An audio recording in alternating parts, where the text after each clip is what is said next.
ప్రాణత్యాగానికి కూడా రాష్ట్ర సాధన కోసం సిద్ధపడి మా నాయకుడు తెలంగాణ మహానాయకుడు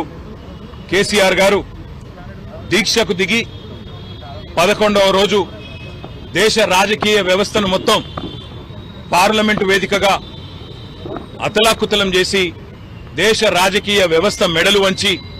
తెలంగాణ ప్రజా కదలికలతో ఢిల్లీ పాలకుల గుండెల్లో గుబులు పుట్టించిన రోజు డిసెంబర్ 9. ఈరోజు ఆ డిసెంబర్ 9 ఏ రోజైతే దీక్ష ఫలవంతమైందో, దీక్ష విజయవంతమైందో ఆ రోజును దీక్షా విజయ దివస్ గా మేమందరం కూడా జరుపుకుంటా ఉన్నాం. ఈ సందర్భంగా తెలంగాణ అమరవీరులకు, విద్యార్థి అమరవీరులకు, తెలంగాణ ఉద్యమంలో అసూలు వాసిన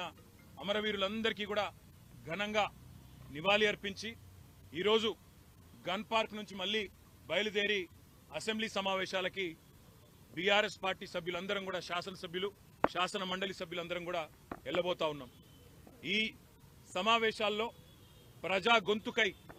రాష్ట్ర ప్రజల తరపున రాష్ట్రంలో నెలకొని ఉన్న అన్ని సమస్యల గురించి మాట్లాడతాం. అదే మాదిరిగా ఈరోజు ముఖ్యంగా కాంగ్రెస్ పార్టీ చేస్తున్న దుర్మార్గపు ఆలోచన, దేశంలోనేమో అదానీ మంచివాడు కాదని ఇతర రాష్ట్రాల్లో ప్రచారం చేస్తూ, ఇక్కడ రాష్ట్రంలో మాత్రం రేవంత్ రెడ్డి అదానీ